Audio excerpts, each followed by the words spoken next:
This is Brother Peter with tidbits from the Word. So proud to be with you. This is a little 10-minute excerpt. If you'll pay attention to it, perhaps you can learn something. I'm 69 years old. I'm trying to pass on some things that I've learned. I've been in the school of hard knocks most of my life. Still am, by the way. But I remember some things that we need to know. And I study this Bible, and I preach right out of this Bible. I teach right out of this Bible. But for the last 2 or 3 excerpts I've been doing, and this one I'm going to do too, is from the pastor's pocket. My pastor, Brother Bruce Freeman, has put a from the pastor's pocket thing in the back of the bulletin. And they're so good. They're so good. I tell you what, I come home on a weekly basis. I mark it. I underline it. I study it. Listen, he put it in there to be studied, and we are to study it.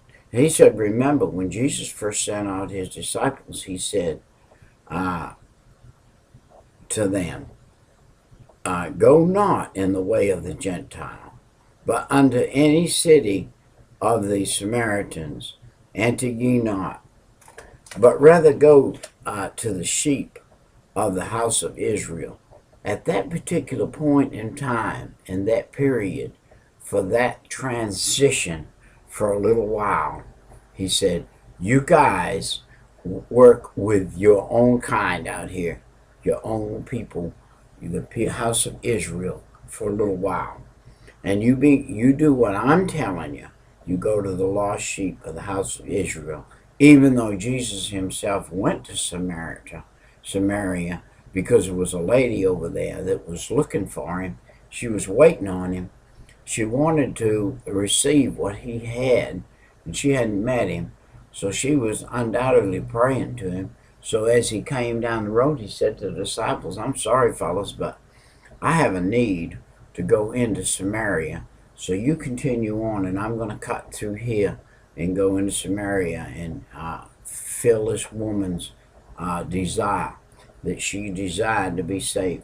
It was God's plan for the nation of Israel to hear the good news first, and then later on the Gentile nations. It's going to be a little later when those Peter is told to go to the Jewish nation, the Gentile nation, because of the rejection that the Jewish people had of Jesus Christ. Now Jesus gave them first choice, and first choice they had, and they missed it. They turned it away. They turned it down. They didn't want it. He offered them a hot apple pie, and they said, we don't want a hot apple pie. We want more of the same what we got. They had had manna in the wilderness. They had had the law on their shoulders.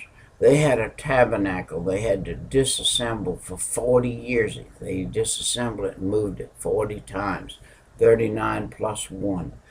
And they had to move that thing 40 times. It was a massive, massive undertaking that caused them. They were on an 11-day journey that took them 40 years. I'll bet you they knew every scorpion, they knew every snake, they knew every hole in the ground around Mount Horeb. They look at geographically find you a map and look where they went.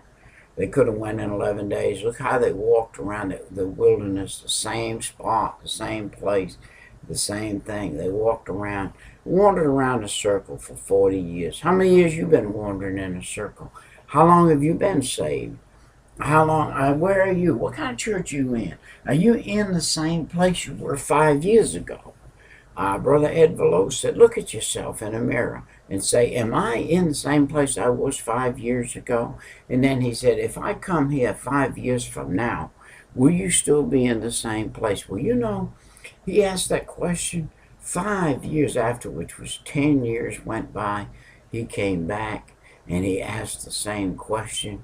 Do you know, I reviewed my life, and after being in a church that was growing, by the way, that was God's church, that was preaching God's word, I got to looking at my life, and you know, I was in the same place. My father said, you have gone around in a circle so long, you have wore a ditch so deep that you can't even see out of it anymore. And you can't tell that you're going around in a circle. And it's a long circle.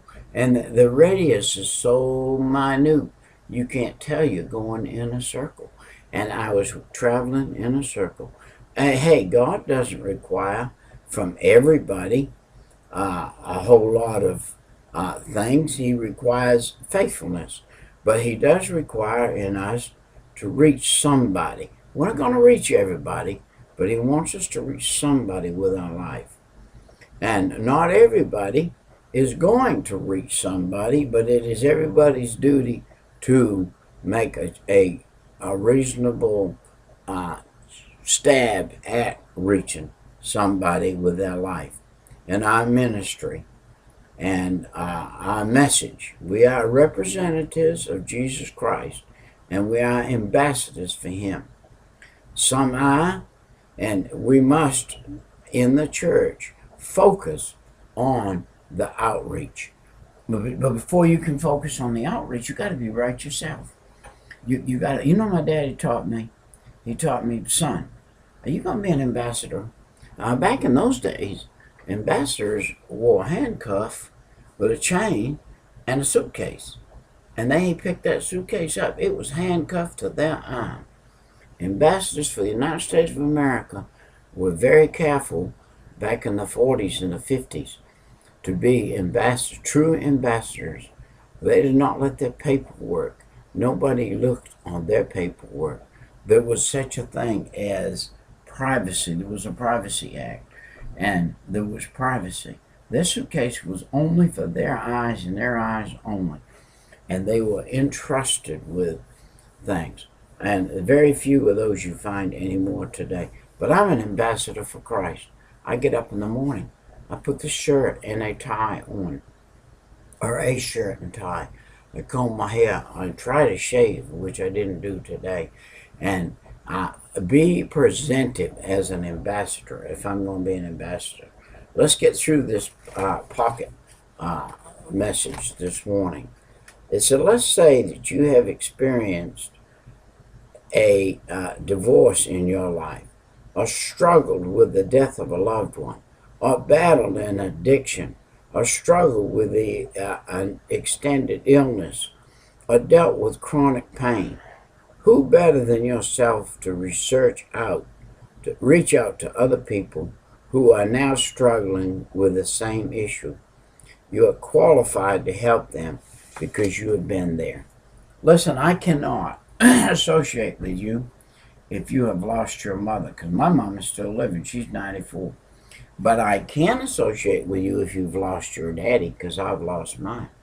He's gone on to heaven. He's in heaven now. I hope and pray he is one of the witnesses that's looking over the banister of heaven. I found in research this week a man by the name of Hutchins in 1739 who was a great worker in a great revival. And I'm wondering if the Lord hadn't used that name and brought down some people because of the prayers of that man, praying for the seed that would come out of his loins to follow on in his footsteps. It's been said that a broken becomes a master mending. Our masters of mending are those that have been broken in the same area.